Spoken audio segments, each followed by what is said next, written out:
Hello everyone, my name is Dmitry and this is what future looks like.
Nice, well at least I can feel my legs now.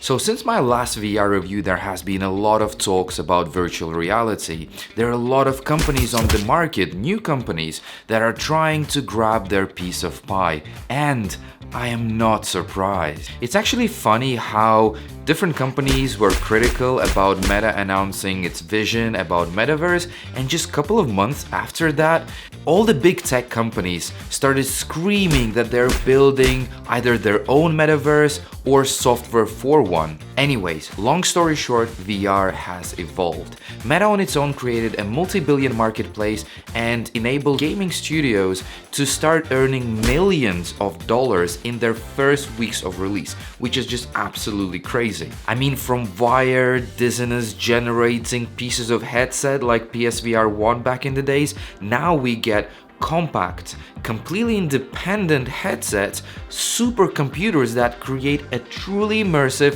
VR experiences for us. And Meta has just released something that makes a pretty big leap into the future. But is it making that leap now, or is it like a pre-release for a massive leap in the near future? That's a good question, but they definitely use the canonical naming convention that all the big tech uses nowadays to make their products sound extremely professional. And yes, this is Meta Quest Pro. Due to legal reasons though, I have to say that while reviewing this product, I am actually working at Meta, but I was not paid for this review. I was not told what I can say and what I can't say. I even paid for it from my own wallet. So it's completely unbiased and my honest review, and I'm not getting fired if I say something bad about it. Well, I hope so, because there's definitely a couple of things that we need to talk about. So let's jump in. Let's go very quickly through the technical specs of this device, because I'm pretty sure all of you can read the information on the main website. The link is going to be in the description. I will focus though on the main aspects of it for an average consumer, so that we can spend most of time of this review talking about the practical use cases of it, which is definitely much more interesting. So let's start. So this headset is actually about 30% heavier than the Quest 2. But due to the change of the form factor, meaning smaller front and the battery on the back, this one has a much better weight balance. So when you wear it, it actually feels as if it's much lighter, meaning that you can spend much more time in it. In terms of picture quality, because of the new pancake lenses, this headset is definitely thinner, slicker, and sexier. I have to say, this new black finish with reflective glass front does look very sexy, especially if all fingerprints cleaned. New screens inside provide much higher pixel density, which is how many pixels you get per inch, and in VR world, this is much more important than resolution itself. Displays are brighter, they have better contrast, so all in all you do get better image quality performance for sure. But also, comparing to Quest 2, which actually has a bit higher resolution comparing to the Quest Pro, you actually get a crisp image everywhere, whereas on Quest 2 you would get a clear image in the middle and then it would get blurrier and more distorted as you look in the corners. You get face and eye tracking, allowing better face recognition and creating better avatars. You also get the colored pass-through with depth cameras, allowing to create AR experiences, which we'll touch on a little bit later. So now the controllers are much more responsive because they have their own cameras to understand where they are in the space, which removes the need to rely on the cameras on the headset itself. So you can now play your favorite games and go through all the VR experiences with your hands behind your back. New custom-made chip made by Snapdragon is much more powerful for sure, and it's designed specifically for VR experiences, which not only creates a better performance right now, but it also creates a massive buffer for future software enhancements. Okay, we got it, it's good on the paper. Is it good in the reality though? And have we made it in 2 minutes? If you have any other questions, leave them in the section below and I'll do my best to answer them all. For now, let's move on. I am not a huge gamer because I just don't have a lot of time for it, but of course I did play some games and compare the Pro with the Quest 2. And yes, the difference is clear.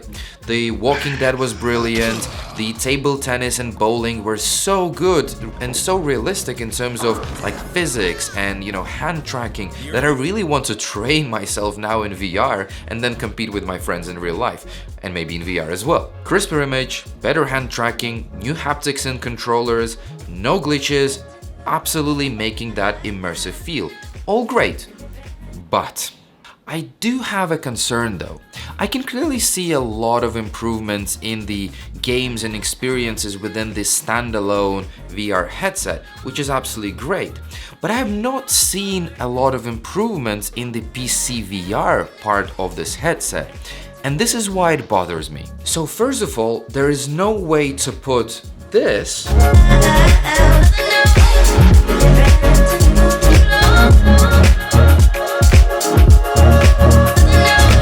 into this, at least in the near future. So if you really want to get the full experience, the best quality, the best performance, you need to attach this to the powerhouse PC that you may have at home. Secondly, I love racing, and I have racing kit with wheel and everything, and I have monster of a PC to power VR games, and there's so many racing games on the market that support VR, but somehow, the quality of the image in these games and the performance of these games is just unacceptable, and I just don't get it.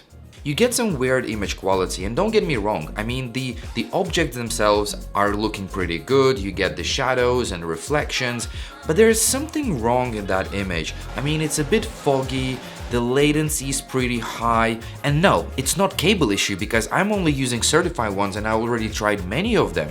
It's also definitely not because I'm playing through the Wi-Fi, because for example on this one, Wi-Fi 6 is not even supported yet. There will be a software update that will enable Wi-Fi 6, but it doesn't solve the problem whatsoever.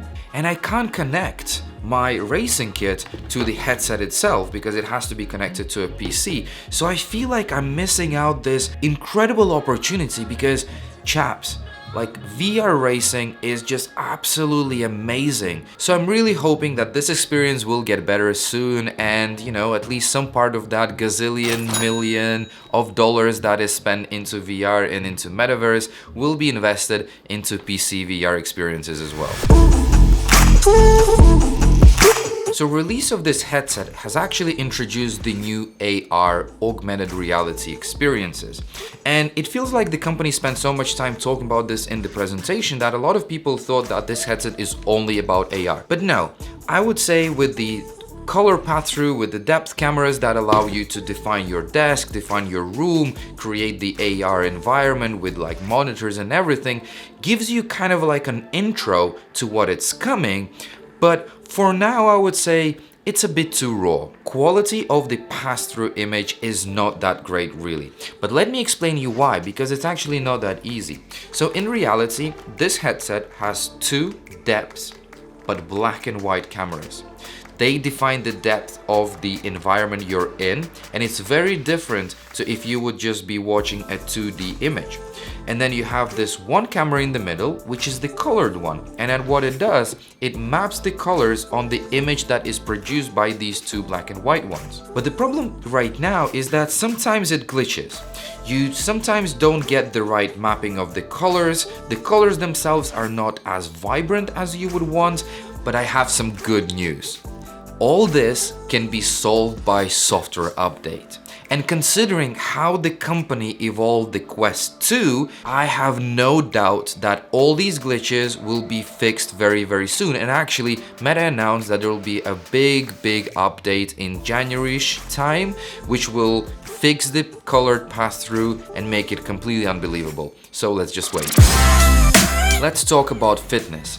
And instead of me pretending that I have the competence to talk about fitness like I did last time, let me move us to a bit bigger space than this, and I'll introduce you to someone. So I invited professional fitness trainer, fitness coach, nutritionist, and my wife, Rose. She's gonna tell us more about fitness in VR and experience that she had with it. Rose is also running a business that helps average people to find a way to lead a healthy lifestyle without sacrificing everything they love doing. It's called Fitway. I'll put the link in the description below if you want to learn more about that. So let's talk to Rose now.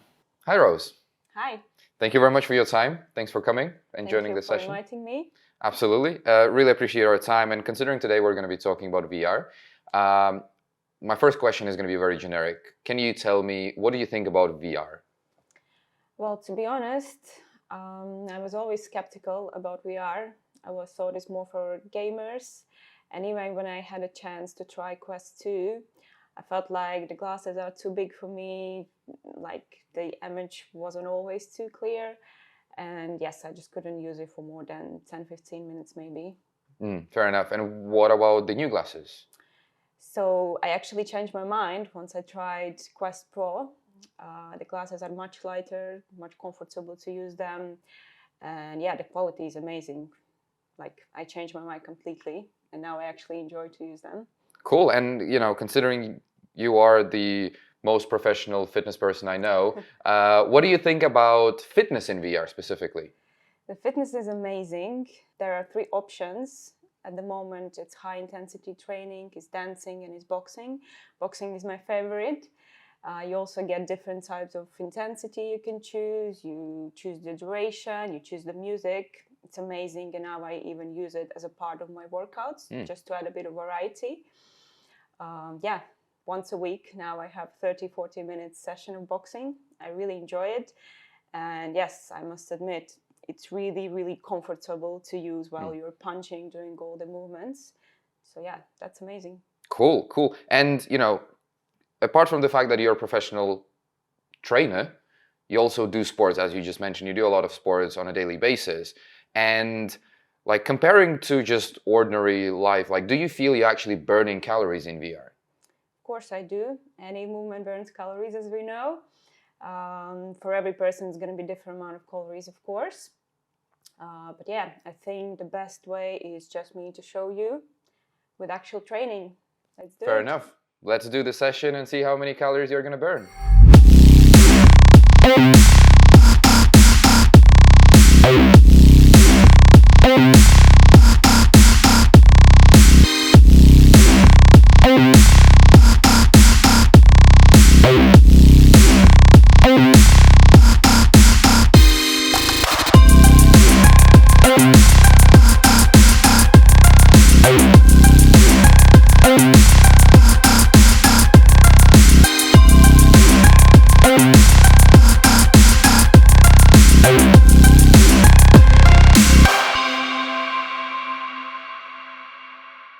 So, how was the session? It was amazing. The best thing is that I don't feel like I actually did workout. It feels like, I don't know, just playing some games, but at the same time moving. Yeah. So much fun. That's great to hear.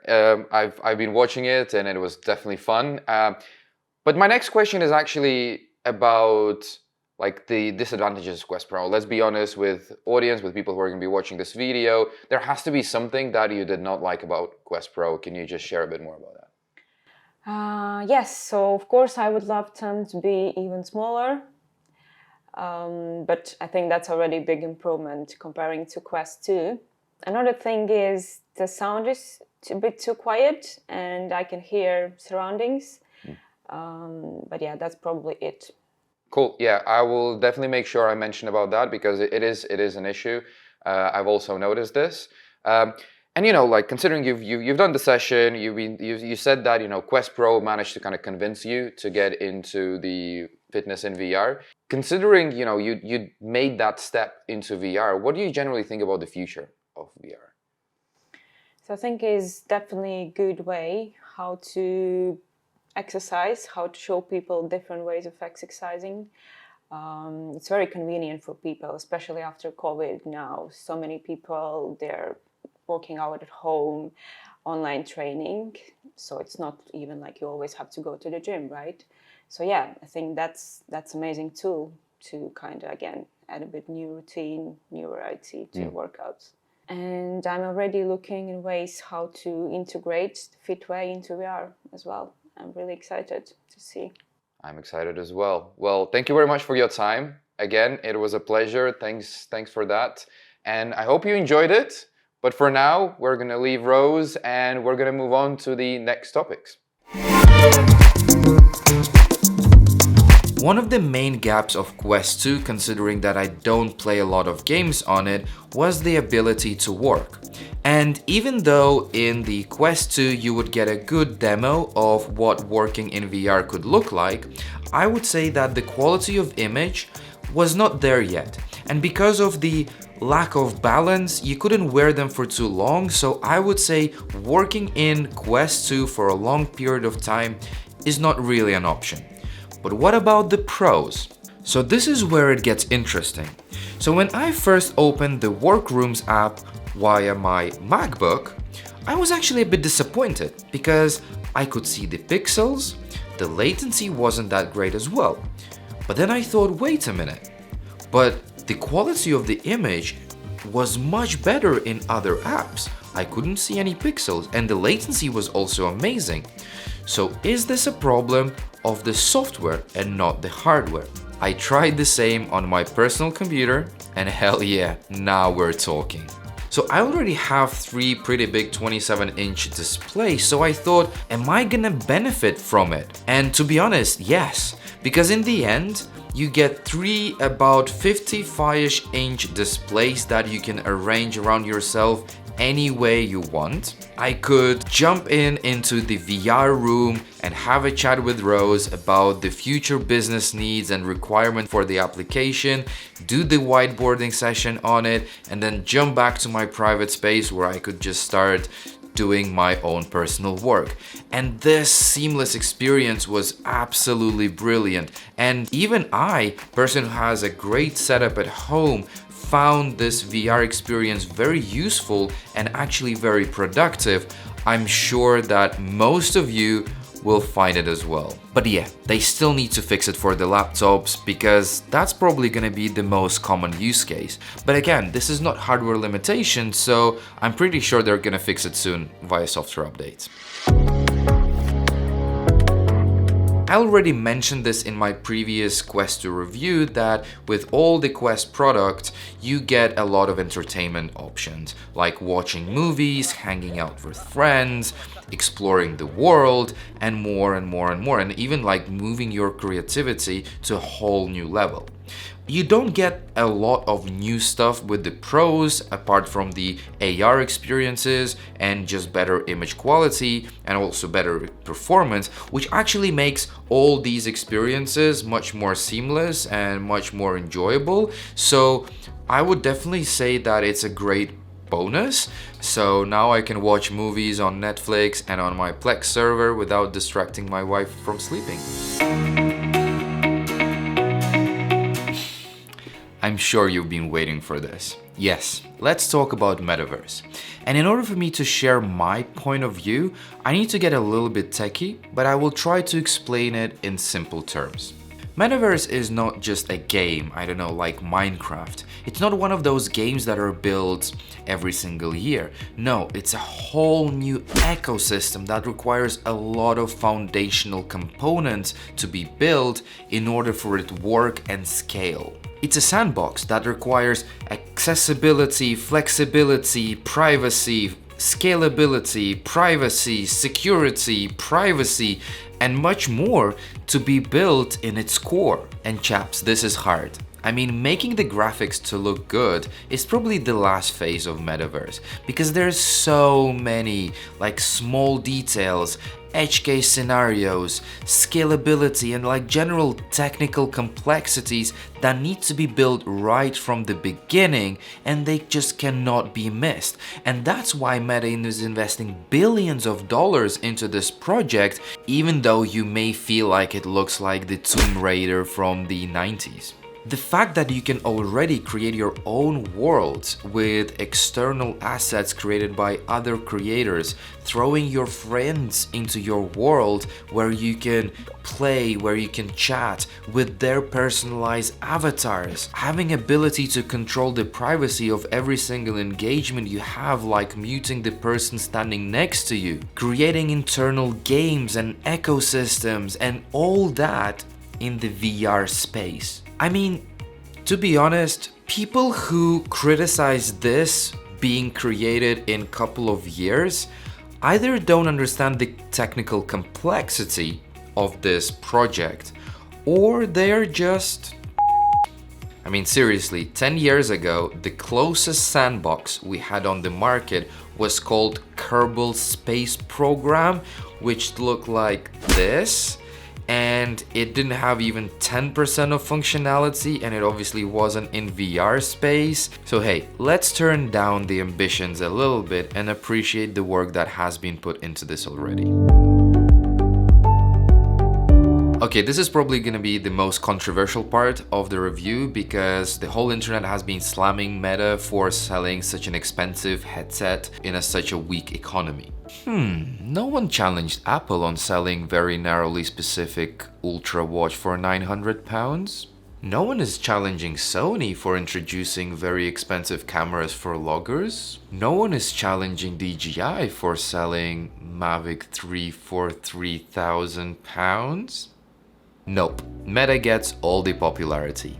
Fine. From my perspective, if the market can afford an iPhone 14 Pro for $1,200, an Ultra watch for $800 to $900, market can definitely afford a sneak peek into the future that allows you to do fitness, entertainment, gaming, and much more for $1,500. But who am I to comment on this? That's my call, of course, because I understand that you can buy a lot of things with this amount of money.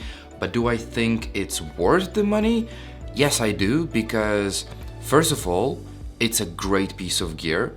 Secondly, it's an investment in the future because you get to get that sneak peek into what the future looks like, and also with all the software updates, with all major ones, it will feel like a new piece of product because there will be new features, new functionality, and much better quality as well. But of course, if the budget is an important factor for you, you don't need the high-end piece of hardware. You only need it for just general entertainment and just general gaming. You probably don't need it, and Quest 2 is gonna be an amazing option for you. You can even look for other ones, but I didn't have a chance to play them. I just heard some reviews. Also, waiting for a Quest 3 is an option as well.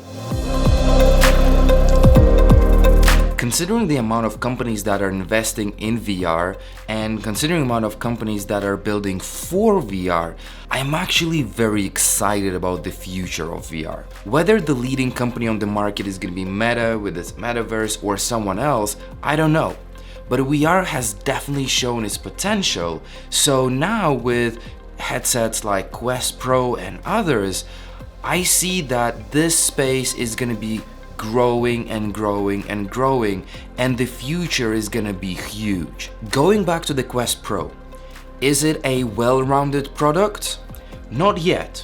It has some bugs, it has some glitches, Some of the things don't work as expected. Sometimes you don't get full experience as you would expect from such an expensive piece of gear. But looking back at the Quest 2 and looking how it evolved from its beginning via just pure software updates, I can definitely say that Quest Pro is gonna be just absolutely amazing headset in maybe 6-12 months of software updates. Because in reality, I haven't seen anything right now in terms of the disadvantages of this headset that can't be fixed on software level. Hardware-wise, it is mind-blowing. So there are only two things I definitely want to mention because I don't want to sound too positive, even though I did mention that it is still a bit raw product. The first one is the loudness of the speakers. The Quest 2 does have much louder speakers than the Quest Pro,